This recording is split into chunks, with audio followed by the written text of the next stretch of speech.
উচ্চতর গণিতের জ্যামিতির গত ভিডিওতে আমরা অ্যাপোলোনিয়াসের উপপাদ্যের প্রমাণ দেখেছিলাম। এই ভিডিওতে আমরা অ্যাপোলোনিয়াসের উপপাদ্যের সাহায্যে কোন একটা ত্রিভুজের বাহু এবং ওই ত্রিভুজের মধ্যমার মধ্যে সম্পর্ক নির্ণয় করব। আচ্ছা, যদি তোমাদের মনে না থাকে তবে আবারও একটু মনে করিয়ে দিই, কোনো ত্রিভুজের মধ্যমা কি? মধ্যমা হচ্ছে, দেখো এখানে আমি একটা ত্রিভুজ নিয়েছি এ বি সি। আচ্ছা, এবিসি ত্রিভুজের ধরো মনে করি বিসি বাহুর মধ্যবিন্দু এইটা ডি, তাহলে বিসি বাহুর মধ্যবিন্দু ডি আর এই যে আমার এ বিন্দু, এটা যদি আমি যোগ করি তাহলে এই এডিটাই হচ্ছে আমার একটি মধ্যমা। তাহলে একটা ত্রিভুজের মধ্যমা আমরা কিভাবে পাবো? কোনো ত্রিভুজের যে কোনো শীর্ষ থেকে সেই শীর্ষের বিপরীত বাহুর মধ্যবিন্দু সংযোগ সরলরেখা হচ্ছে আমার মধ্যমা।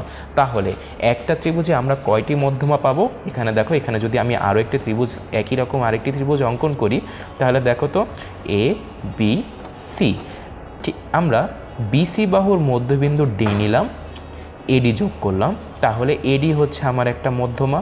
আবার এসি বাহুর মধ্যবিন্দু ই নিলাম, বিই যদি আমি যোগ করি বিই আমার আরেকটি মধ্যমা। আবার এবি বাহুর মধ্যবিন্দু আমি এফ নিলাম, এখন যদি আমি সিএফ যোগ করি তাহলে এই সিএফ আমার ত্রিভুজের আরেকটি মধ্যমা। তাহলে একটি ত্রিভুজের আমি মোট কতটি মধ্যমা পেতে পারি? একটি ত্রিভুজের সর্বমোট 3টি মধ্যমা থাকে। এখন আমরা অ্যাপোলোনিয়াসের উপপাদ্যের মাধ্যমেই কোনো একটা ত্রিভুজের বাহু এবং মধ্যমার মধ্যে সম্পর্ক নির্ণয় করব। এখন একটু খেয়াল করো, এই রকম চিত্র থেকে, যে ত্রিভুজ এ বি সি আমি এডি মধ্যমা অঙ্কন করলাম, এরকম চিত্র থেকেই আমরা অ্যাপোলোনিয়াসের উপপাদ্যের সাহায্যে প্রমাণ করেছিলাম যে A B square plus AC square equals to 2 AD square plus BD square. শেষ, এটা ছিল আমাদের সেই অ্যাপোলোনিয়াসের উপপাদ্য। এখন একটু আমাদের হিসাব করার সুবিধার্থে আমরা কিছু জিনিস ধরে নিই। ধরি আমার এই যে আমার ত্রিভুজটা আছে, এখানে বিসি বাহুর দৈর্ঘ্য মানে এ বিন্দুর বিপরীতে যে বাহু আছে সেই বাহুর দৈর্ঘ্য ছোট হাতের এ ধরলাম। বি বিন্দুর বিপরীতে যেই বাহু এসি আছে এই বাহুর দৈর্ঘ্য ছোট হাতের বি ধরলাম। সি বিন্দুর বিপরীতে এবি বাহু আছে, এই এবি বাহুর দৈর্ঘ্যকে আমি ছোট হাতের সি ধরলাম। আচ্ছা, তাহলে কি হচ্ছে দেখো তো এখানে, আর আমি এই মধ্যমা এডিকে তোমার ডি এর মাধ্যমে চিহ্নিত করলাম। তাহলে আমি যদি এখানে অ্যাপোলোনিয়াসের উপপাদ্যে এই যে আমি এ বি সি ডি ধরলাম এগুলো বসিয়ে দিই তাহলে কি হয়? তাহলে দেখো এ বি মানে হচ্ছে তোমার সি স্কোয়ার প্লাস এসি মানে হচ্ছে B square equals to 2 into AD মানে হচ্ছে ডি স্কোয়ার প্লাস বিডি। আচ্ছা, বিডিটা কি? বিডিটা হচ্ছে দেখো ডি যেহেতু আমার বিসি বাহুর মধ্যবিন্দু, তাহলে বিসি ইকুয়ালস টু যদি এ হয় তাহলে বিডি ইকুয়ালস টু কত হবে? হাফ অফ এ, কারণ এই বিডি অংশটা হচ্ছে বিসি এর অর্ধেক। আচ্ছা, তাহলে আমি এখানে হাফ অফ এ তার হোল স্কোয়ার লিখলাম। আচ্ছা, তাহলে এখন আমি একটু যদি এখানে ক্যালকুলেশন করি, মানে 2 দিয়ে এই প্রত্যেকটা টার্মকে গুণ করে দিই তাহলে কি হবে? 2d square plus 2 into A square by 4। আচ্ছা, তাহলে এটুকে কত হবে? 2d square plus A square by 2। আচ্ছা, এখন আমার যেহেতু এই অ্যাপোলোনিয়াসের উপপাদ্যের মাধ্যমে ত্রিভুজের মধ্যমা এবং বাহুগুলোর সম্পর্ক লাগবে, এখানে বাহু কি আছে? বাহু আছে এ বি সি আর মধ্যমা আছে হচ্ছে ডি।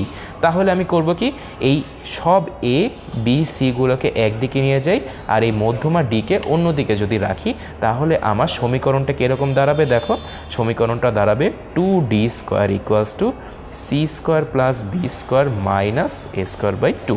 আমি এই এ স্কোয়ার বাই 2কে পক্ষান্তর করে দিলাম। আচ্ছা, তাহলে এখন যদি আমি লসাগু করি, লসাগু করলে কি হবে? এই 2 লসাগুটা চলে আসবে, the 2 into B square plus C square এরকম চলে আসবে মাইনাস এ স্কোয়ার।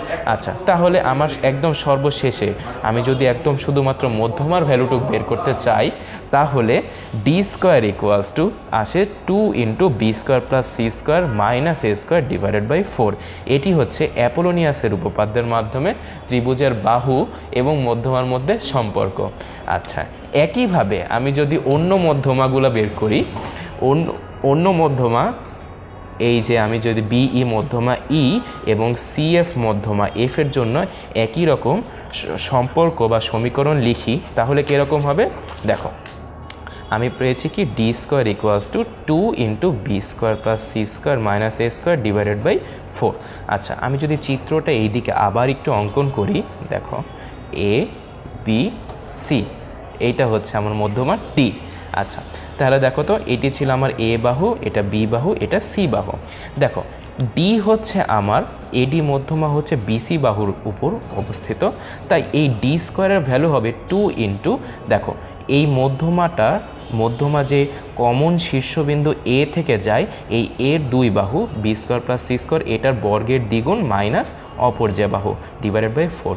একই রকম ছন্দ আকারে যদি আমি লিখি ই স্কোয়ার, আচ্ছা ইটা হচ্ছে দেখো এইটা হচ্ছে আমার সেই ই, তাহলে ই স্কোয়ার, তাহলে ই হচ্ছে এই তোমার এসি বাহুর উপর মধ্যমা, তাহলে এর অপোজিট যে বাকি দুই বাহু আছে সেটা কত এই এ স্কোয়ার প্লাস এটা হচ্ছে সি স্কোয়ার মাইনাস যেই বাকি বাহু আছে বি স্কোয়ার ডিভাইডেড বাই 4। আচ্ছা যে অবশিষ্ট শেষ যে আমার মধ্যমা এফ তাহলে সেই এফ স্কোয়ারের ভ্যালু কত হবে ডিভাইডেড বাই 4 দিলাম। দেখো এই এফটা হচ্ছে তোমার বি আর এ বাহুর দুদিকে অবস্থিত, তাহলে 2 into A square plus B square minus C square এটা হয়ে গেল। তাহলে এভাবে আমরা অ্যাপোলোনিয়াসের উপপাদ্যের মাধ্যমে আমরা একটি ত্রিভুজের 3 বাহু এবং যে কোনো মধ্যমার মধ্যে সম্পর্ক নির্ণয় করতে পারি। এই সম্পর্কটা আমাদের পরবর্তীতে যখন অনুশীলনী সমস্যা সমাধান করব তখন এটি আমরা ব্যবহার করব।